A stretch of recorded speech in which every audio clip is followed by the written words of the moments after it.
Hello ਦੋਸਤੋ, ਇਹ 6500 kilometre ਲੰਬੇ ਰਾਸਤੇ ਨੂੰ ਪਾਰ ਕਰਨ ਦੀ ਇੱਕ ਸੱਚੀ ਕਹਾਣੀ ਹੈ। ਇਹ ਕਹਾਣੀ ਦੂਜੇ ਵਿਸ਼ਵ ਯੁੱਧ ਦੀ ਹੈ। ਸੋਵੀਅਤ ਯੂਨੀਅਨ ਪੋਲੈਂਡ ਉੱਪਰ ਹਮਲਾ ਕਰਨ ਤੋਂ ਬਾਅਦ ਉਹ ਬਹੁਤ ਸਾਰੇ ਲੋਕਾਂ ਨੂੰ ਬੰਦੀ ਬਣਾ ਲੈਂਦੇ ਹਨ। ਉਹਨਾਂ ਵਿੱਚ ਇੱਕ ਆਰਮੀ ਆਫੀਸਰ ਹੁੰਦਾ ਹੈ ਜਿਸ ਦਾ ਨਾਮ ਹੁੰਦਾ ਹੈ ਜਾਨੂਸ। ਉਹ ਉਸ ਉੱਪਰ ਬਹੁਤ ਆਰੋਪ ਲਾਉਂਦੇ ਹਨ ਅਤੇ ਇੱਕ ਕਾਗਜ਼ ਉੱਪਰ ਸਾਈਨ ਕਰਨ ਲਈ ਕਹਿੰਦੇ ਹਨ, ਪਰ ਉਹ ਇਸ ਗੱਲ ਤੋਂ ਇਨਕਾਰ ਕਰ ਦਿੰਦਾ ਹੈ। ਇਸ ਤੋਂ ਬਾਅਦ ਉਸਦੀ ਪਤਨੀ ਨੂੰ ਉੱਥੇ ਬੁਲਾਇਆ ਜਾਂਦਾ ਹੈ। ਉੱਥੇ ਬੈਠਾ ਆਫੀਸਰ ਉਸ ਔਰਤ ਨੂੰ ਪੁੱਛਦਾ ਹੈ ਕਿ ਤੂੰ ਇਸ ਆਦਮੀ ਨੂੰ ਜਾਣਦੀ ਹੈ? ਤਾਂ ਉਹ ਕਹਿੰਦੀ ਹੈ ਕਿ ਹਾਂ, ਇਹ ਮੇਰਾ ਪਤੀ ਹੈ। ਫਿਰ ਉਹ ਜਾਨੂਸ ਨੂੰ ਪੁੱਛਦੇ ਹਨ ਕਿ ਤੂੰ ਇਸ ਗੱਲ ਨੂੰ ਮੰਨਦਾ ਹੈ? ਤਾਂ ਉਹ ਕਹਿੰਦਾ ਕਿ ਹਾਂ, ਇਹ ਮੇਰੀ ਪਤਨੀ ਹੈ। ਇਸ ਤੋਂ ਬਾਅਦ ਉਹ ਆਫੀਸਰ ਜਾਨੂਸ ਦੀ ਪਤਨੀ ਨੂੰ ਉਸ ਬਾਰੇ ਪੁੱਛਦਾ ਹੈ ਕਿ ਤੈਨੂੰ ਇਸ ਬਾਰੇ ਹੋਰ ਕੀ ਪਤਾ ਹੈ? ਤਾਂ ਉਹ ਕਹਿੰਦੀ ਹੈ ਕਿ ਇਹ ਕਮਿਊਨਿਸਟ ਪਾਰਟੀ ਨਾਲ ਨਫ਼ਰਤ ਕਰਦਾ ਹੈ ਅਤੇ ਇਹ ਵਿਦੇਸ਼ਾਂ ਵਿੱਚ ਜਾ ਕੇ ਉਹਨਾਂ ਦੀ ਜਾਸੂਸੀ ਕਰਦਾ ਹੈ। ਇਸ ਨਾਲ ਜਾਨੂਸ ਨੂੰ ਬਹੁਤ ਦੁੱਖ ਹੁੰਦਾ ਹੈ, ਪਰ ਉਹ ਜਾਣਦਾ ਸੀ ਕਿ ਜ਼ਰੂਰ ਇਹਨਾਂ ਨੇ ਇਸ ਨੂੰ ਡਰਾਇਆ ਧਮਕਾਇਆ ਹੋਵੇਗਾ। ਹੁਣ ਜਾਨੂਸ ਨੂੰ 20 ਸਾਲਾਂ ਦੀ ਸਜ਼ਾ ਹੋ ਜਾਂਦੀ ਹੈ ਅਤੇ ਉਸ ਨੂੰ ਸਾਈਬੇਰੀਆ ਦੀ ਇੱਕ ਜੇਲ੍ਹ ਵਿੱਚ ਭੇਜ ਦਿੱਤਾ ਜਾਂਦਾ ਹੈ। ਇਹ ਜੇਲ੍ਹ ਇਹੋ ਜਿਹੀ ਜਗ੍ਹਾ ਉੱਪਰ ਬਣਾਈ ਗਈ ਹੈ ਕਿ ਜੇਕਰ ਕੋਈ ਕੈਦੀ ਖੁੱਲ੍ਹਾ ਵੀ ਛੱਡ ਦਿੱਤਾ ਜਾਵੇ ਤਾਂ ਵੀ ਉਹ ਇੱਥੋਂ ਭੱਜ ਨਹੀਂ ਸੀ ਸਕਦਾ, ਕਿਉਂਕਿ ਉਸਦੇ ਆਲੇ ਦੁਆਲੇ ਕਈ ਸੌ ਕਿਲੋਮੀਟਰ ਤੱਕ ਸਿਰਫ ਬਰਫ਼ ਜਾਂ ਜੰਗਲ ਹੀ ਹਨ। ਇਹ ਕਹਾਣੀ ਸਨ 1940 ਦੀ ਹੈ। ਹੁਣ ਉਹਨਾਂ ਸਾਰੇ ਕੈਦੀਆਂ ਨੂੰ ਸਾਈਬੇਰੀਆ ਦੀ ਜੇਲ੍ਹ ਵਿੱਚ ਲਿਆਂਦਾ ਜਾਂਦਾ ਹੈ। ਇੱਥੋਂ ਦਾ ਆਫੀਸਰ ਉਹਨਾਂ ਨੂੰ ਇਕੱਠੇ ਖੜੇ ਕਰਕੇ ਉਹਨਾਂ ਨੂੰ ਦੱਸਦਾ ਹੈ ਕਿ ਸਿਰਫ ਇਹ ਜੇਲ੍ਹ ਹੀ ਤੁਹਾਡੀ ਜੇਲ੍ਹ ਨਹੀਂ ਹੈ, ਤੁਹਾਡੇ ਆਲੇ ਦੁਆਲੇ ਦਾ ਸਾਰਾ ਇਲਾਕਾ ਹੀ ਤੁਹਾਡੀ ਜੇਲ੍ਹ ਹੈ। ਤੁਸੀਂ ਇੱਥੋਂ ਭੱਜਣ ਦੀ ਗਲਤੀ ਕਦੇ ਵੀ ਨਹੀਂ ਕਰਨੀ। ਜਾਂ ਤਾਂ ਤੁਸੀਂ ਬਰਫ਼ ਜਾਂ ਤੂਫਾਨ ਨਾਲ ਮਾਰੇ ਜਾਵੋਗੇ ਜਾਂ ਫਿਰ ਇੱਥੋਂ ਦੇ ਲੋਕ ਤੁਹਾਨੂੰ ਮਾਰ ਦੇਣਗੇ। ਇੰਨਾ ਸੁਣ ਕੇ ਉਹ ਸਭ ਅੰਦਰ ਚਲੇ ਜਾਂਦੇ ਹਨ। ਹੁਣ ਇੱਥੇ ਦਿਖਾਇਆ ਜਾਂਦਾ ਹੈ ਕਿ ਜਦੋਂ ਇੱਥੇ ਖਾਣਾ ਮਿਲਦਾ ਹੈ ਤਾਂ ਇੱਕ ਬੁੱਢੇ ਕੈਦੀ ਦੇ ਹੱਥੋਂ ਰੋਟੀ ਦਾ ਟੁਕੜਾ ਡਿੱਗ ਜਾਂਦਾ ਹੈ, ਜਿਸ ਨੂੰ ਚੱਕਣ ਲਈ ਦੂਜਾ ਕੈਦੀ ਝਪਟ ਪੈਂਦਾ ਹੈ, ਪਰ ਉਹ ਬੁੜਾ ਕੈਦੀ ਉਸ ਉੱਪਰ ਪੈਰ ਰੱਖ ਲੈਂਦਾ ਹੈ ਅਤੇ ਆਪ ਉਸ ਨੂੰ ਚੱਕ ਲੈਂਦਾ ਹੈ। ਜਾਨੂਸ ਇਹ ਸਭ ਕੁਝ ਦੇਖ ਰਿਹਾ ਹੁੰਦਾ ਹੈ ਤਾਂ ਜਾਨੂਸ ਆਪਣਾ ਖਾਣਾ ਉਸ ਕੈਦੀ ਨੂੰ ਦੇ ਦਿੰਦਾ ਹੈ ਜੋ ਬੁੜੇ ਕੈਦੀ ਦੇ ਖਾਣੇ ਉੱਪਰ ਝਪਟ ਰਿਹਾ ਸੀ। ਉਹ ਬੁੜਾ ਕੈਦੀ ਜਾਨੂਸ ਨੂੰ ਕਹਿੰਦਾ ਹੈ ਕਿ ਜੇਕਰ ਜਿੰਦਾ ਰਹਿਣਾ ਹੈ ਤਾਂ ਤੈਨੂੰ ਆਪਣਾ ਖਾਣਾ ਖਾ ਲੈਣਾ ਚਾਹੀਦਾ ਹੈ, ਨਹੀਂ ਤਾਂ ਤੂੰ ਜ਼ਿਆਦਾ ਦਿਨ ਤੱਕ ਇੱਥੇ ਜਿੰਦਾ ਨਹੀਂ ਰਹਿ ਸਕਦਾ। ਇਹ ਕਹਿ ਕੇ ਉਹ ਬੁੜਾ ਆਦਮੀ ਉੱਥੋਂ ਚਲਾ ਜਾਂਦਾ ਹੈ। ਇੰਨੇ ਵਿੱਚ ਜਾਨੂਸ ਕੋਲ ਇੱਕ ਹੋਰ ਕੈਦੀ ਆਉਂਦਾ ਹੈ ਅਤੇ ਜਾਨੂਸ ਨੂੰ ਪੁੱਛਦਾ ਹੈ ਕਿ ਉਸ ਨੂੰ ਕਿੰਨੇ ਸਾਲ ਦੀ ਸਜ਼ਾ ਹੋਈ ਹੈ। ਤਾਂ ਜਾਨੂਸ ਕਹਿੰਦਾ ਹੈ ਕਿ 20 ਸਾਲ ਦੀ। ਅਤੇ ਤੈਨੂੰ? ਉਹ ਕਹਿੰਦਾ ਹੈ ਮੈਨੂੰ 10 ਸਾਲਾਂ ਦੀ। ਜਾਨੂਸ ਉਸ ਨੂੰ ਪੁੱਛਦਾ ਹੈ ਕਿ ਤੈਨੂੰ ਸਜ਼ਾ ਕਿਸ ਗੱਲ ਲਈ ਦਿੱਤੀ ਗਈ ਹੈ? ਉਹ ਕਹਿੰਦਾ ਹੈ ਕਿ ਮੈਂ ਇੱਕ ਐਕਟਰ ਸੀ, ਇੱਕ ਫਿਲਮ ਵਿੱਚ ਮੈਂ ਇੱਕ ਅਮੀਰ ਆਦਮੀ ਦਾ ਰੋਲ ਕੀਤਾ ਸੀ। ਉਸ ਨੂੰ ਮੈਂ ਕੁਝ ਜ਼ਿਆਦਾ ਹੀ ਅਮੀਰ ਦਿਖਾਇਆ ਸੀ, ਇਸ ਲਈ ਮੈਨੂੰ 10 ਸਾਲ ਦੀ ਸਜ਼ਾ ਕਰ ਦਿੱਤੀ ਗਈ। ਜਾਨੂਸ ਉਸ ਨੂੰ ਹੈਰਾਨ ਹੋ ਕੇ ਪੁੱਛਦਾ ਹੈ ਕਿ ਸਿਰਫ ਐਕਟਿੰਗ ਲਈ 10 ਸਾਲ ਦੀ ਸਜ਼ਾ? ਤਾਂ ਉਹ ਕਹਿੰਦਾ ਹੈ ਹਾਂ, ਇੱਥੇ ਇਸੇ ਤਰ੍ਹਾਂ ਚੱਲਦਾ ਹੈ। ਹੁਣ ਜਾਨੂਸ ਉਸ ਨੂੰ ਪੁੱਛਦਾ ਹੈ ਕਿ ਕੋਈ ਹੁਣ ਤੱਕ ਇੱਥੋਂ ਭੱਜ ਸਕਿਆ ਹੈ? ਤਾਂ ਉਹ ਕਹਿੰਦਾ ਹੈ ਨਹੀਂ, ਤੂੰ ਵੀ ਇਹ ਗਲਤੀ ਨਾ ਕਰਨਾ। ਜੇ ਭੱਜਣ ਦੀ ਗਲਤੀ ਕੀਤੀ ਤਾਂ ਤੂੰ ਮਾਰਿਆ ਜਾਵੇਗਾ। ਇਸ ਜੇਲ੍ਹ ਵਿੱਚ ਅਲੱਗ-ਅਲੱਗ ਦੇਸ਼ਾਂ ਦੇ ਕੈਦੀ ਹੁੰਦੇ ਹਨ। ਇਹਨਾਂ ਵਿੱਚੋਂ ਕੁਝ ਗੁਨਹਗਾਰ ਹੁੰਦੇ ਹਨ ਅਤੇ ਕੁਝ ਬੇਗੁਨਾਹ ਹੁੰਦੇ ਹਨ। ਹੁਣ ਇਸੇ ਤਰ੍ਹਾਂ ਕੁਝ ਦਿਨ ਬੀਤ ਜਾਂਦੇ ਹਨ। ਇੱਕ ਦਿਨ ਉਹ ਐਕਟਰ ਜਾਨੂਸ ਨੂੰ ਰਸਤਾ ਦਿਖਾਉਂਦੇ ਹੋਏ ਕਹਿੰਦਾ ਹੈ ਕਿ ਇਹ ਇੱਥੋਂ ਭੱਜ ਨਿਕਲਣ ਦਾ ਰਸਤਾ ਹੈ। ਮੈਂ ਬਹੁਤ ਦਿਨਾਂ ਤੋਂ ਤੇਰੇ ਵਰਗੇ ਸਾਥੀ ਦੀ ਖੋਜ ਵਿੱਚ ਸੀ ਜੋ ਹਿੰਮਤੀ ਹੋਵੇ, ਜੋ ਇੱਥੋਂ ਭੱਜ ਨਿਕਲਣ ਦਾ ਦਮ ਰੱਖਦਾ ਹੋਵੇ। ਤਾਂ ਜਾਨੂਸ ਕਹਿੰਦਾ ਹੈ ਕਿ ਆਪਾਂ ਜਾਵਾਂਗੇ ਕਿੱਥੇ? ਸਭ ਪਾਸੇ ਤਾਂ ਜੰਗਲ ਹੈ ਜਾਂ ਬਰਫ਼ ਹੈ। ਤਾਂ ਉਹ ਕਹਿੰਦਾ ਹੈ ਕਿ ਅਸੀਂ ਦੱਖਣ ਵੱਲ ਜਾਵਾਂਗੇ। ਇਸ ਪਾਸੇ ਮੰਗੋਲੀਆ ਦੇਸ਼ ਪੈਂਦਾ ਹੈ, ਪਰ ਆਪਾਂ ਨੂੰ ਸਰਦੀਆਂ ਖਤਮ ਹੋਣ ਦਾ ਇੰਤਜ਼ਾਰ ਕਰਨਾ ਪੈਣਾ ਹੈ, ਕਿਉਂਕਿ ਅਜੇ ਠੰਡ ਬਹੁਤ ਪੈ ਰਹੀ ਹੈ। ਆਪਾਂ ਰਾਸਤੇ ਵਿੱਚ ਹੀ ਠੰਡ ਨਾਲ ਮਰ ਜਾਵਾਂਗੇ ਤੇ ਸਾਨੂੰ ਬਹੁਤ ਸਾਰੇ ਖਾਣੇ ਦੀ ਵੀ ਜ਼ਰੂਰਤ ਪਵੇਗੀ, ਕਿਉਂਕਿ ਮੰਗੋਲੀਆ ਇੱਥੋਂ ਕਈ ਹਜ਼ਾਰ ਕਿਲੋਮੀਟਰ ਦੂਰ ਸੀ।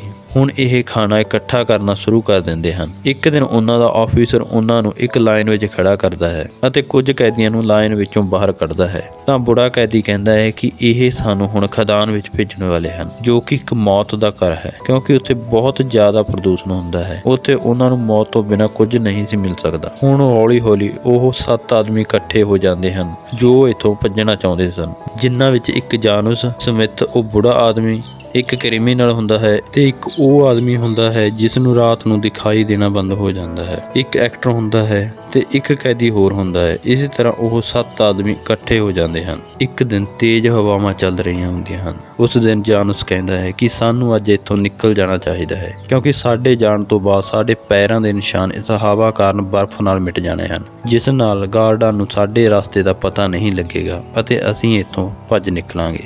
ਇਹਨਾਂ ਦੇ ਹੱਥ ਨਹੀਂ ਆਵਾਂਗੇ। ਉਸ ਰਾਤ ਉਹ ਜਨਰੇਟਰ ਬੰਦ ਕਰ ਦਿੰਦੇ ਹਨ ਤੇ ਉਹ ਜਨਰੇਟਰ ਸਿਰਫ 10 ਮਿੰਟ ਲਈ ਹੀ ਬੰਦ ਕੀਤਾ ਜਾ ਸਕਦਾ ਸੀ। ਤਾਂ ਉਹ ਸਿਰਫ 10 ਮਿੰਟਾਂ ਵਿੱਚ ਲੋਹੇ ਦੀਆਂ ਤਾਰਾਂ ਨੂੰ ਕੱਟ ਕੇ ਉੱਥੋਂ ਭੱਜ ਜਾਂਦੇ ਹਨ ਤੇ ਜਦੋਂ ਗਾਰਡਾਂ ਨੂੰ ਇਹ ਗੱਲ ਦਾ ਪਤਾ ਲੱਗਦਾ ਹੈ ਤਾਂ ਉਹ ਉਹਨਾਂ ਦਾ ਪਿੱਛਾ ਕਰਦੇ ਹਨ, ਪਰ ਬਰਫ਼ ਵਿੱਚ ਤੇਜ਼ ਹਵਾ ਚੱਲਣ ਕਾਰਨ ਉਹ ਨਾਕਾਮਯਾਬ ਰਹਿੰਦੇ ਹਨ। ਹੁਣ ਉਹ ਅੱਗੇ ਚੱਲਦੇ ਜਾਂਦੇ ਹਨ ਪਰ ਹਵਾ ਬਹੁਤ ਤੇਜ਼ ਹੁੰਦੀ ਹੈ, ਜਿਸ ਕਾਰਨ ਅੱਗੇ ਉਹਨਾਂ ਨੂੰ ਕੁਝ ਵੀ ਦਿਖਾਈ ਨਹੀਂ ਦਿੰਦਾ। ਤਾਂ ਜਾਨਸ ਕ੍ਰਿਮੀ ਕੋਲੋਂ ਉਸਦਾ ਚਾਕੂ ਮੰਗਦਾ ਹੈ। ਉਸ ਚਾਕੂ ਨਾਲ ਉਹ ਦਰਖਤ ਦਾ ਛਿੱਲੜ ਉਤਾਰ ਕੇ ਉਸਦੇ ਮੁਖੌਟੇ ਬਣਾ ਲੈਂਦਾ ਹੈ ਅਤੇ ਸਭ ਨੂੰ ਮੂੰਹ ਉੱਪਰ ਲਾਉਣ ਲਈ ਕਹਿੰਦਾ ਹੈ ਅਤੇ ਦੁਬਾਰਾ ਉਹਨਾਂ ਦਾ ਸਫ਼ਰ ਸ਼ੁਰੂ ਹੋ ਜਾਂਦਾ ਹੈ। ਹੁਣ ਉਹ ਚੱਲਦੇ ਚੱਲਦੇ ਸਵੇਰ ਤੱਕ ਸਾਈਬੇਰੀਆ ਦੀ ਜੇਲ੍ਹ ਤੋਂ ਕਾਫੀ ਦੂਰ ਤੱਕ ਨਿਕਲ ਜਾਂਦੇ ਹਨ। ਹੁਣ ਜਿੱਥੋਂ ਦੀ ਉਹ ਲੰਘ ਰਹੇ ਹੁੰਦੇ ਹਨ ਉੱਥੇ ਬਰਫ਼ ਕਾਫੀ ਜ਼ਿਆਦਾ ਹੁੰਦੀ ਹੈ। ਉੱਥੇ ਗਾਰਡਜ਼ ਲਈ ਵੀ ਪਹੁੰਚਣਾ ਬਹੁਤ ਮੁਸ਼ਕਿਲ ਹੈ। ਸਵੇਰ ਉਹ ਦੇਖਦੇ ਹਨ ਕਿ ਉਹਨਾਂ ਕੋਲ ਖਾਣ ਲਈ ਕੀ ਚੀਜ਼ ਹੁੰਦੀ ਹੈ। ਉਹਨਾਂ ਕੋਲ ਸਿਰਫ ਕੁਝ ਹਫ਼ਤਿਆਂ ਦਾ ਰਾਸ਼ਨ ਹੁੰਦਾ ਹੈ, ਪਰ ਉਹਨਾਂ ਦਾ ਸਫ਼ਰ ਅਜੇ ਬਹੁਤ ਲੰਬਾ ਸੀ। ਬਸ ਇਸੇ ਤਰ੍ਹਾਂ ਉਹ ਅੱਗੇ ਚੱਲਦੇ ਰਹਿੰਦੇ ਹਨ। ਜਾਨਸ ਸਾਹ ਦੀ ਮਦਦ ਨਾਲ ਅੱਗੇ ਦਾ ਰਾਸਤਾ ਦਿਖਾਉਂਦਾ ਰਹਿੰਦਾ ਹੈ। ਉਹਨਾਂ ਨੇ ਦੱਖਣ ਵੱਲ ਜਾਣਾ ਹੁੰਦਾ ਹੈ ਕਿਉਂਕਿ ਉਹਨਾਂ ਨੇ ਸਾਈਬੇਰੀਆ ਦਾ ਬਾਰਡਰ ਪਾਰ ਕਰਨਾ ਹੁੰਦਾ ਹੈ। ਇਸ ਤੋਂ ਬਾਅਦ ਉਹਨਾਂ ਨੇ ਮੰਗੋਲੀਆ ਵਿੱਚ ਐਂਟਰ ਕਰਨਾ ਹੈ। ਇਹ ਸਫ਼ਰ ਅਜੇ ਬਹੁਤ ਲੰਬਾ ਸੀ। ਰਾਤ ਹੋ ਜਾਂਦੀ ਹੈ, ਸਾਰੇ ਇਕੱਠੇ ਬੈਠ ਜਾਂਦੇ ਹਨ। ਕਹਿੰਦਾ ਹੈ ਕਿ ਨਹੀਂ, ਸਾਨੂੰ ਲਗਾਤਾਰ ਚੱਲਣਾ ਪਵੇਗਾ, ਅਸੀਂ ਇੱਕ ਜਗ੍ਹਾ ਰੁਕ ਨਹੀਂ ਸਕਦੇ। ਜਾਨਸ ਕਹਿੰਦਾ ਹੈ ਕਿ ਅੱਜ ਰਾਤ ਠੰਡ ਬਹੁਤ ਜ਼ਿਆਦਾ ਹੋਣ ਵਾਲੀ ਹੈ, ਇਸ ਲਈ ਸਭ ਨੇ ਜ਼ਿਆਦਾ ਤੋਂ ਜ਼ਿਆਦਾ ਲੱਕੜੀਆਂ ਲੈ ਕੇ ਆਉਣੀਆਂ ਹਨ। ਇਸ ਤੋਂ ਬਾਅਦ ਉਹ ਸਾਰੇ ਲੱਕੜੀਆਂ ਲੈਣ ਲਈ ਚਲੇ ਜਾਂਦੇ ਹਨ। ਉਹਨਾਂ ਵਿੱਚੋਂ ਇੱਕ ਆਦਮੀ ਹੁੰਦਾ ਹੈ ਜਿਸ ਨੂੰ ਸਿਰਫ ਦਿਨੇ ਹੀ ਦਿਖਾਈ ਦਿੰਦਾ ਹੈ, ਰਾਤ ਨੂੰ ਦਿਖਾਈ ਦੇਣਾ ਬੰਦ ਹੋ ਜਾਂਦਾ ਹੈ। ਉਹ ਰਾਸਤਾ ਭਟਕ ਜਾਂਦਾ ਹੈ, ਉਸ ਨੂੰ ਦਿਖਾਈ ਦੇਣਾ ਬੰਦ ਹੋ ਜਾਂਦਾ ਹੈ। ਹੁਣ ਜਦੋਂ ਉਹ ਸਾਰੇ ਇਕੱਠੇ ਹੁੰਦੇ ਹਨ ਤਾਂ ਉਹ ਆਦਮੀ ਉਹਨਾਂ ਵਿੱਚ ਨਹੀਂ ਆਉਂਦਾ। ਉਹ ਦੇਖਦੇ ਹਨ ਕਿ ਸਾਡੇ ਵਿੱਚੋਂ ਇੱਕ ਆਦਮੀ ਘੱਟ ਹੈ। ਉਹਨਾਂ ਵਿੱਚੋਂ ਸਿਰਫ ਇੱਕ ਆਦਮੀ ਹੀ ਜਾਣਦਾ ਸੀ ਕਿ ਰਾਤ ਨੂੰ ਉਸ ਨੂੰ ਦਿਖਾਈ ਨਹੀਂ ਦਿੰਦਾ। ਜਦੋਂ ਇਹ ਗੱਲ ਸਾਰਿਆਂ ਨੂੰ ਦੱਸਦਾ ਹੈ ਤਾਂ ਉਹ ਉਸ ਨੂੰ ਲੱਭਣ ਚਲੇ ਜਾਂਦੇ ਹਨ, ਪਰ ਉਹ ਕਿਸੇ ਨੂੰ ਵੀ ਨਹੀਂ ਮਿਲਦਾ। ਜਦੋਂ ਉਹ ਸਵੇਰੇ ਦੇਖਦੇ ਹਨ ਤਾਂ ਉਹ ਥੋੜੀ ਦੂਰੀ ਤੇ ਬੈਠਾ ਨਜ਼ਰ ਆਉਂਦਾ ਹੈ, ਪਰ ਉਹ ਠੰਡ ਨਾਲ ਮਰ ਚੁੱਕਿਆ ਸੀ। ਤਾਂ ਉਹ ਉਸ ਨੂੰ ਉੱਥੇ ਹੀ ਦਫਨਾ ਕੇ ਅੱਗੇ ਨਿਕਲ ਜਾਂਦੇ ਹਨ। ਹੁਣ ਚੱਲਦੇ ਚੱਲਦੇ ਉਹਨਾਂ ਨੂੰ ਕਈ ਦਿਨ ਹੋ ਗਏ ਹਨ। ਜੋ ਬਰਫੀਲਾ ਰਾਸਤਾ ਹੈ ਉਹ ਪਿੱਛੇ ਰਹਿ ਗਿਆ ਹੈ। ਹੁਣ ਉਹ ਜੰਗਲ ਦੇ ਰਾਸਤੇ ਅੱਗੇ ਚੱਲਦੇ ਜਾਂਦੇ ਹਨ। ਉਹ ਭੁੱਖੇ ਪਿਆਸੇ ਕਮਜ਼ੋਰ ਹੋ ਜਾਂਦੇ ਹਨ। ਹੁਣ ਉਹਨਾਂ ਨੂੰ ਲੱਗਿਆ ਸੀ ਕਿ ਉਹਨਾਂ ਦੀ ਮੌਤ ਦਾ ਸਮਾਂ ਆ ਗਿਆ ਹੈ। ਜਿਸ ਝੀਲ ਕੋਲ ਉਹਨਾਂ ਨੇ ਪਹੁੰਚਣਾ ਹੁੰਦਾ ਹੈ, ਪਲਾਨ ਮੁਤਾਬਕ ਉਹਨਾਂ ਨੇ ਇੱਕ ਹਫ਼ਤਾ ਪਹਿਲਾਂ ਉੱਥੇ ਪਹੁੰਚ ਜਾਣਾ ਸੀ, ਪਰ ਹੁਣ ਤੱਕ ਉਹ ਉੱਥੇ ਨਹੀਂ ਸਨ ਪਹੁੰਚ ਸਕੇ। ਜਦੋਂ ਇਹ ਰਾਤ ਨੂੰ ਸੌਂ ਰਹੇ ਹੁੰਦੇ ਹਨ ਤਾਂ ਇਹਨਾਂ ਨੂੰ ਕੁਝ ਆਵਾਜ਼ਾਂ ਸੁਣਾਈ ਦਿੰਦੀਆਂ ਹਨ। ਜਦੋਂ ਇਹ ਜਾ ਕੇ ਦੇਖਦੇ ਹਨ ਤਾਂ ਕੁਝ ਭੇੜੀਆਂ ਨੇ ਇੱਕ ਸ਼ਿਕਾਰ ਕੀਤਾ ਹੋਇਆ ਹੁੰਦਾ ਹੈ। ਇਸ ਨੂੰ ਇਹ ਭੇੜੀਆਂ ਤੋਂ ਖੋਹ ਲੈਂਦੇ ਹਨ ਅਤੇ ਜਾਨਵਰਾਂ ਦੀ ਤਰ੍ਹਾਂ ਖਾਣਾ ਸ਼ੁਰੂ ਕਰ ਦਿੰਦੇ ਹਨ, ਕਿਉਂਕਿ ਉਹ ਬਿਲਕੁਲ ਭੁੱਖੇ ਸਨ। ਇਹਨਾਂ ਨੂੰ ਪਤਾ ਹੈ ਕਿ ਜੇਕਰ ਇਹ ਨਹੀਂ ਖਾਣਗੇ ਤਾਂ ਇਹਨਾਂ ਦੀ ਮੌਤ ਪੱਕੀ ਹੈ। ਹੁਣ ਜਾਨਸ ਕਹਿੰਦਾ ਹੈ ਕਿ ਤੁਸੀਂ ਇੱਥੇ ਹੀ ਰੁਕਣਾ, ਮੈਂ ਇਕੱਲਾ ਹੀ ਜਾ ਕੇ ਅੱਗੇ ਦਾ ਰਾਸਤਾ ਦੇਖਾਂਗਾ, ਕਿਉਂਕਿ ਉਹ ਬਹੁਤ ਕਮਜ਼ੋਰ ਹੋ ਚੁੱਕੇ ਸਨ। ਤਾਂ ਜਾਨਸ ਇੱਥੋਂ ਇਕੱਲਾ ਹੀ ਨਿਕਲ ਜਾਂਦਾ ਹੈ ਅਤੇ ਕਹਿੰਦਾ ਹੈ ਕਿ ਜੇਕਰ ਮੈਂ ਇੱਕ ਹਫ਼ਤੇ ਦੇ ਅੰਦਰ ਵਾਪਸ ਨਹੀਂ ਆਇਆ ਤਾਂ ਸਮਝ ਲੈਣਾ ਕਿ ਮੈਂ ਮਰ ਚੁੱਕਿਆ ਹਾਂ। ਜਾਨਸ ਭੁੱਖਾ ਪਿਆਸਾ ਇਕੱਲਾ ਹੀ ਇਹ ਸਫ਼ਰ ਤੈਅ ਕਰਦਾ ਹੈ। ਉਹ ਬਹੁਤ ਕਮਜ਼ੋਰ ਹੋ ਚੁੱਕਿਆ ਹੈ, ਪਰ ਉਹ ਹਿੰਮਤ ਨਹੀਂ ਹਾਰਦਾ ਅਤੇ ਚੱਲਦਾ ਰਹਿੰਦਾ ਹੈ। ਅੰਤ ਉਹ ਵਾਪਸ ਆਪਣੇ ਸਾਥੀਆਂ ਕੋਲ ਪਹੁੰਚ ਜਾਂਦਾ ਹੈ ਅਤੇ ਦੱਸਦਾ ਹੈ ਕਿ ਇੱਥੋਂ 3 ਦਿਨਾਂ ਦੀ ਦੂਰੀ ਤੇ ਉਹ ਝੀਲ ਹੈ ਜਿੱਥੇ ਆਪਾਂ ਪਹੁੰਚਣਾ ਹੈ। ਇਹ ਕਹਿ ਕੇ ਉਹ ਬੇਹੋਸ਼ ਹੋ ਜਾਂਦਾ ਹੈ। ਉਸਦੇ ਸਾਥੀ ਉਸ ਕੋਲ ਅੱਗ ਜਲਾਉਂਦੇ ਹਨ, ਉਸ ਨੂੰ ਖਾਣਾ ਖਿਲਾਉਂਦੇ ਹਨ ਅਤੇ ਸਵੇਰ ਤੱਕ ਜਾਨਸ ਠੀਕ ਹੋ ਜਾਂਦਾ ਹੈ। ਉਸ ਤੋਂ ਬਾਅਦ ਉਹ ਅੱਗੇ ਦਾ ਸਫ਼ਰ ਤੈਅ ਕਰਦੇ ਹਨ। ਜਦੋਂ ਉਹ ਝੀਲ ਵੱਲ ਜਾ ਰਹੇ ਹੁੰਦੇ ਹਨ ਤਾਂ ਉਹਨਾਂ ਨੂੰ ਲੱਗਦਾ ਹੈ ਕਿ ਕੋਈ ਹੈ ਜੋ ਉਹਨਾਂ ਦਾ ਪਿੱਛਾ ਕਰ ਰਿਹਾ ਹੈ ਤੇ ਉਹ ਉਸ ਨੂੰ ਫੜ ਲੈਂਦੇ ਹਨ। ਤਾਂ ਪਤਾ ਲੱਗਦਾ ਹੈ ਕਿ ਉਹ ਇੱਕ ਲੜਕੀ ਹੈ। ਉਹ ਕਹਿੰਦੀ ਹੈ ਕਿ ਮੈਂ ਰਸ਼ੀਅਨ ਕੋਲੋਂ ਭੱਜ ਕੇ ਆਈ ਹਾਂ, ਮੈਨੂੰ ਵੀ ਆਪਣੇ ਨਾਲ ਲੈ ਜਾਓ। ਉਹ ਉਸ ਨੂੰ ਨਾਲ ਨਹੀਂ ਲਿਜਾਣਾ ਚਾਹੁੰਦੇ ਸੀ ਕਿਉਂਕਿ ਉਹਨਾਂ ਕੋਲ ਪਹਿਲਾਂ ਹੀ ਖਾਣਾ ਘੱਟ ਹੁੰਦਾ ਹੈ। ਇਸ ਲਈ ਇਸ ਲੜਕੀ ਨੂੰ ਇੱਥੇ ਹੀ ਛੱਡ ਕੇ ਉਹ ਅੱਗੇ ਚੱਲ ਪੈਂਦੇ ਹਨ। ਅੱਗੇ ਜਦੋਂ ਉਹ ਝੀਲ ਕੋਲ ਪਹੁੰਚਦੇ ਹਨ ਤਾਂ ਉਹ ਦੇਖਦੇ ਹਨ ਕਿ ਦਲਦਲ ਵਿੱਚ ਇੱਕ ਝੀਲ ਦੇ ਕਿਨਾਰੇ ਇੱਕ ਜਾਨਵਰ ਫਸਿਆ ਹੋਇਆ ਹੈ। ਉਹ ਉਸ ਜਾਨਵਰ ਨੂੰ ਮਾਰ ਦਿੰਦੇ ਹਨ। ਹੁਣ ਇਹਨਾਂ ਕੋਲ ਬਹੁਤ ਸਾਰਾ ਖਾਣਾ ਹੁੰਦਾ ਹੈ। ਇਹਨਾਂ ਵਿੱਚੋਂ ਇੱਕ ਆਦਮੀ ਵਾਪਸ ਦੌੜਦਾ ਹੈ ਅਤੇ ਉਸ ਲੜਕੀ ਨੂੰ ਆਪਣੇ ਨਾਲ ਲੈ ਆਉਂਦਾ ਹੈ। ਹੁਣ ਉਹ ਲੜਕੀ ਵੀ ਇਹਨਾਂ ਵਿੱਚ ਸ਼ਾਮਲ ਹੋ ਜਾਂਦੀ ਹੈ। ਉਹ ਉਸ ਰਾਤ ਬਹੁਤ ਸਾਰਾ ਖਾਣਾ ਖਾਂਦੇ ਹਨ, ਚੈਨ ਦੀ ਨੀਂਦ ਸੌਂਦੇ ਹਨ। ਅਗਲੀ ਸਵੇਰ ਤੋਂ ਇਹ ਫਿਰ ਤੋਂ ਆਪਣਾ ਸਫ਼ਰ ਜਾਰੀ ਕਰ ਦਿੰਦੇ ਹਨ। ਰਸਤੇ ਵਿੱਚ ਉਹ ਲੜਕੀ ਇਹਨਾਂ ਨੂੰ ਆਪਣੇ ਬਾਰੇ ਸਭ ਕੁਝ ਝੂਠ ਦੱਸਦੀ ਹੈ, ਪਰ ਹੌਲੀ ਹੌਲੀ ਉਹ ਸਭ ਕੁਝ ਸੱਚ ਦੱਸ ਦਿੰਦੀ ਹੈ। ਉਸ ਤੋਂ ਬਾਅਦ ਇਹ ਸਾਰੇ ਆਪਸ ਵਿੱਚ ਵਧੀਆ ਘੁਲ ਮਿਲ ਜਾਂਦੇ ਹਨ। ਕੁਝ ਦਿਨਾਂ ਬਾਅਦ ਇਹ ਮੰਗੋਲੀਆ ਦੇ ਬਾਰਡਰ ਤੇ ਪਹੁੰਚਦੇ ਹਨ। ਇੱਥੇ ਤੱਕ ਇਹਨਾਂ ਨੂੰ ਬਹੁਤ ਦੁੱਖ ਤਕਲੀਫਾਂ ਸਹਿਣੇ ਪਏ ਸਨ ਕਿਉਂਕਿ ਇਹ ਬਹੁਤ ਲੰਬਾ ਸਫ਼ਰ ਸੀ ਜਿਸ ਵਿੱਚ ਇਹਨਾਂ ਨੇ ਬਰਫ਼ ਦੇ ਪਹਾੜ, ਜੰਗਲ ਪਾਰ ਕੀਤੇ ਸੀ। ਸਿਰਫ ਜੀਣ ਲਈ ਕੀੜੇ, ਮਰੇ ਹੋਏ ਜਾਨਵਰ ਤੱਕ ਖਾਣੇ ਪਏ। ਇਹਨਾਂ ਨੂੰ ਇੱਥੋਂ ਤੱਕ ਕਿ ਰਸਤੇ ਵਿੱਚ ਕੁੱਤਾ ਵੀ ਖਾਣਾ ਪਿਆ। ਹੁਣ ਇਹਨਾਂ ਵਿੱਚੋਂ ਇੱਕ ਆਦਮੀ ਕਹਿੰਦਾ ਹੈ ਕਿ ਮੈਂ ਇੱਥੇ ਹੀ ਰੁਕਾਂਗਾ, ਜੋ ਕਿ ਇੱਕ ਕ੍ਰਿਮੀਨਲ ਹੁੰਦਾ ਹੈ ਅਤੇ ਉਹ ਇੱਥੇ ਹੀ ਰੁਕ ਜਾਂਦਾ ਹੈ। ਹੁਣ ਜਦੋਂ ਉਹ ਲੋਕ ਬਾਰਡਰ ਪਾਰ ਕਰਕੇ ਮੰਗੋਲੀਆ ਦਾ ਗੇਟ ਦੇਖਦੇ ਹਨ ਤਾਂ ਉੱਤੇ ਸਟੈਲੀਅਨ ਦਾ ਫੋਟੋ ਲੱਗਿਆ ਹੁੰਦਾ ਹੈ। ਉਹ ਸਮਝ ਜਾਂਦੇ ਹਨ ਕਿ ਕਮਿਊਨਿਸਟ ਇੱਥੇ ਵੀ ਪਹੁੰਚ ਗਏ ਹਨ, ਮਤਲਬ ਇੱਥੇ ਰੁਕਣ ਦਾ ਵੀ ਕੋਈ ਫਾਇਦਾ ਨਹੀਂ। ਜੇ ਉਹ ਇੱਥੇ ਰੁਕੇ ਤਾਂ ਦੁਬਾਰਾ ਕੈਦ ਕਰ ਲਏ ਜਾਣਗੇ। ਇਸ ਤੋਂ ਬਾਅਦ ਉਹ ਅੱਗੇ ਚੱਲ ਪੈਂਦੇ ਹਨ ਅਤੇ ਉਹ ਤੈਅ ਕਰਦੇ ਹਨ ਕਿ ਪਹਿਲਾਂ ਉਹ ਚਾਈਨਾ ਜਾਣਗੇ, ਉਸ ਤੋਂ ਬਾਅਦ ਤਿੱਬਤ ਅਤੇ ਉਸ ਤੋਂ ਬਾਅਦ ਉਹ ਇੰਡੀਆ ਚਲੇ ਜਾਣਗੇ, ਕਿਉਂਕਿ ਇੰਡੀਆ ਵਿੱਚ ਉਸ ਸਮੇਂ ਬ੍ਰਿਟਿਸ਼ ਦਾ ਰਾਜ ਸੀ। ਇਹ ਜਾਣਦੇ ਹਨ ਕਿ ਉੱਥੇ ਇਹ ਬਿਲਕੁਲ ਸੁਰੱਖਿਅਤ ਹਨ। ਹੁਣ ਤੱਕ ਇਹ ਕਈ ਮਹੀਨੇ ਚੱਲਦੇ 5,500 ਕਿਲੋਮੀਟਰ ਤੈਅ ਕਰ ਚੁੱਕੇ ਸਨ। ਹੁਣ ਇਹ ਇੰਡੀਆ ਜਾਣਾ ਚਾਹੁੰਦੇ ਸਨ, ਪਰ ਇੰਡੀਆ ਜਾਣਾ ਇੰਨਾ ਆਸਾਨ ਨਹੀਂ ਸੀ, ਕਿਉਂਕਿ ਰਾਸਤੇ ਵਿੱਚ ਇਹਨਾਂ ਨੂੰ ਹਿਮਾਲਿਆ ਪਰਬਤ ਪਾਰ ਕਰਨਾ ਪੈਣਾ ਸੀ, ਜੋ ਕਿ ਆਪਣੇ ਆਪ ਵਿੱਚ ਇੱਕ ਬਹੁਤ ਵੱਡੀ ਚੁਣੌਤੀ ਸੀ। ਹੁਣ ਉਹ ਇੰਡੀਆ ਵੱਲ ਚੱਲ ਪੈਂਦੇ ਹਨ। ਰਾਸਤੇ ਵਿੱਚ ਇਹਨਾਂ ਨੂੰ ਪਹਾੜ, ਧੁੱਪ, ਰੇਗਿਸਤਾਨ ਪਾਰ ਕਰਨਾ ਪੈਂਦਾ ਹੈ, ਜਿਸ ਨਾਲ ਇਹਨਾਂ ਦੀ ਹਾਲਤ ਬਿਲਕੁਲ ਖਰਾਬ ਹੋ ਜਾਂਦੀ ਹੈ। ਇਸ ਸਮੇਂ ਦੌਰਾਨ ਜੋ ਇਹਨਾਂ ਨਾਲ ਇੱਕ ਲੜਕੀ ਹੁੰਦੀ ਹੈ, ਉਹ ਬਾਰ-ਬਾਰ ਬੇਹੋਸ਼ ਹੋ ਜਾਂਦੀ ਹੈ, ਕਿਉਂਕਿ ਇਹਨਾਂ ਸਭ ਨੂੰ ਪਾਣੀ ਦੀ ਕਮੀ ਹੁੰਦੀ ਹੈ। ਸਭ ਦੀ ਬਾਡੀ ਡੀਹਾਈਡਰੇਟ ਹੋ ਜਾਂਦੀ ਹੈ। ਇਹਨਾਂ ਵਿੱਚੋਂ ਇੱਕ ਆਦਮੀ ਸਮਿਥ ਕਹਿੰਦਾ ਹੈ ਕਿ ਉਸ ਸਾਈਡ ਮੈਨੂੰ ਲੱਗਦਾ ਹੈ ਪਾਣੀ ਹੈ, ਪਰ ਜਾਨੂਸ ਕਹਿੰਦਾ ਹੈ ਕਿ ਨਹੀਂ, ਇਹ ਸਿਰਫ ਤੇਰੇ ਮਨ ਦਾ ਵਹਿਮ ਹੈ ਤੇ ਸਾਨੂੰ ਦੱਖਣ ਵੱਲ ਜਾਣਾ ਚਾਹੀਦਾ ਹੈ, ਪਰ ਉਹ ਪੂਰਬ ਪਾਸਾ ਹੈ। ਪਰ ਜਾਨੂਸ ਤੋਂ ਬਿਨਾਂ ਸਾਰੇ ਲੋਕ ਉਸ ਪਾਣੀ ਵੱਲ ਚੱਲ ਪੈਂਦੇ ਹਨ। ਮਜਬੂਰ ਹੋ ਕੇ ਜਾਨੂਸ ਨੂੰ ਵੀ ਉਹਨਾਂ ਨਾਲ ਜਾਣਾ ਪੈਂਦਾ ਹੈ। ਜਦੋਂ ਉਹ ਉੱਥੇ ਪਹੁੰਚਦੇ ਹਨ ਤਾਂ ਸੱਚ ਵਿੱਚ ਹੀ ਉੱਤੇ ਪਾਣੀ ਦਾ ਖੂਹ ਹੁੰਦਾ ਹੈ। ਉਹਨਾਂ ਨੂੰ ਲੱਗਦਾ ਹੈ ਕਿ ਉਹਨਾਂ ਨੂੰ ਸੱਚ ਵਿੱਚ ਦੁਬਾਰਾ ਜ਼ਿੰਦਗੀ ਮਿਲ ਗਈ ਹੈ। ਇਹ ਬਹੁਤ ਸਾਰਾ ਪਾਣੀ ਪੀਂਦੇ ਹਨ ਅਤੇ ਨਹਾਉਂਦੇ ਹਨ। ਉਹ ਚਾਹੁੰਦੇ ਸਨ ਕਿ ਕੁਝ ਦਿਨਾਂ ਲਈ ਇੱਥੇ ਹੀ ਰੁਕਿਆ ਜਾਵੇ, ਪਰ ਜਾਨੂਸ ਕਹਿੰਦਾ ਹੈ ਕਿ ਨਹੀਂ, ਇਹ ਸਾਡੇ ਲਈ ਬਿਲਕੁਲ ਠੀਕ ਨਹੀਂ ਹੋਵੇਗਾ। ਆਪਾਂ ਭੁੱਖ ਨਾਲ ਹੋਰ ਵੀ ਕਮਜ਼ੋਰ ਹੋ ਜਾਵਾਂਗੇ, ਜਿਸ ਕਰਕੇ ਆਪਾਂ ਨੂੰ ਅੱਗੇ ਦਾ ਸਫ਼ਰ ਤੈਅ ਕਰਨਾ ਚਾਹੀਦਾ ਹੈ। ਅਗਲੀ ਸਵੇਰ ਇਹ ਬਹੁਤ ਸਾਰਾ ਪਾਣੀ ਪੀਂਦੇ ਹਨ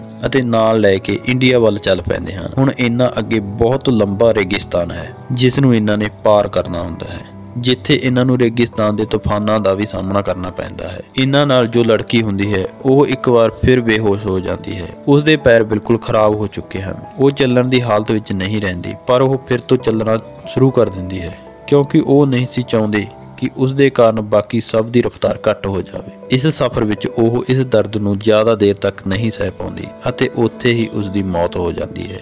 ਰਾਸਤੇ ਵਿੱਚ ਹੀ ਉਸ ਦੀ ਕਬਰ ਬਣਾ ਕੇ ਉਹ ਅੱਗੇ ਨਿਕਲ ਜਾਂਦੇ ਹਨ।